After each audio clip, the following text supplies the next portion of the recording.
Dobro jutro, dobar dan, dobro večer, zavisi kada gledate video. Danas nam je prva epizoda od Nur Travel. Ako ste zainteresovani da znate zašto muslimani poste Ramazan, pogledajte nas do kraja epizode.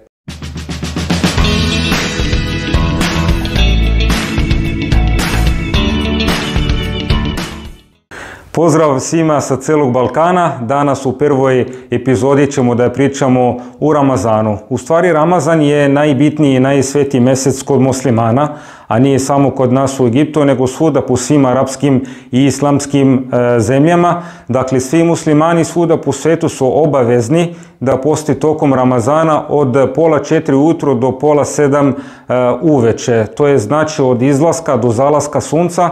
To je otprilike nekih 15 sati, bez vode, bez hrane, bez čak i cigarete. Znam da to zvuči veoma teško, pogotovo kad kažem da mora da se posti 15 sati odjednom, bez vode od pola 4 ujutro do pola 7 uveče. Ali u stvari to je kod nas uči od malih nogu. Dakle, kod nas u Koranu je napisano da roditelji moraju da uče dete kod dečaka sa ulaskom u puberteta, a kod devojčica sa prvim ciklusom. Ali ti možeš ili moraš da naučiš tvoje dete malo ranije, odnosno nekoliko godina ranije, da bi navikao da posti 15 sati odjednom. Recimo, prva godina možeš da ga naučiš da posti od pola 4 ujutro do 9 ujutro. Malo kasnije kad bude porastao može da bude malo duže, do 12 popodne, malo kasnije, odnosno sljedeća godina do 3 posle podne, a posljednja godina, odnosno četvrta godina do pola 7 uveče.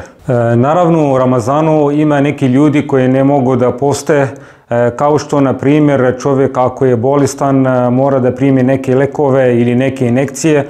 Isto tako ako čovjek na dugom putovanju, ako žena je trudna ili ima ciklus ili doje dete, zbog toga oni nemaju obavezu da poste tokom Ramazana, ali obavezno moraju naknadno da poste sve što su propustili posle Ramazana. Ne moraju naravno odmah mesece posle Ramazana, nego imaju baš dosta vremena do sljedećeg Ramazana da posti sve što su propustili.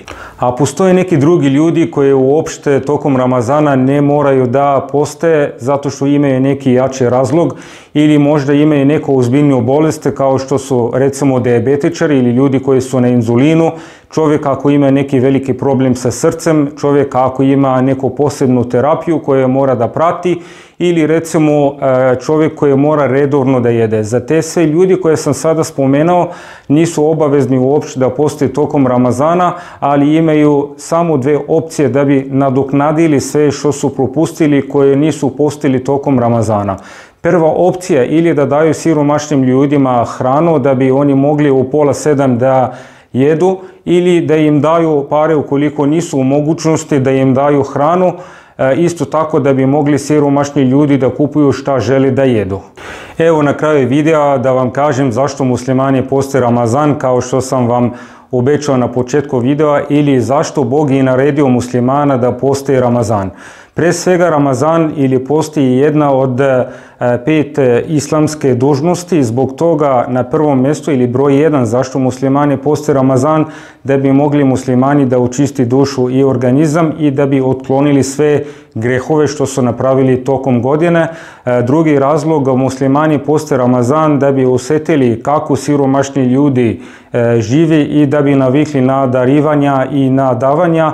I treći razlog, muslimani poste Ramazan da bi zahvalili Bogu na blagoslovima.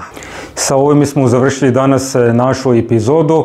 Nadam se da vam se svidjela epizoda. Ako vam se svidjela epizoda, molim vas, nemojte da zaboravite da se pretplatite na moj YouTube kanal, da lajkujete, naravno i da šerujete, odnosno da podelite sa vašim prijateljima da bi vama stigli sve nove epizode od Nur Travel.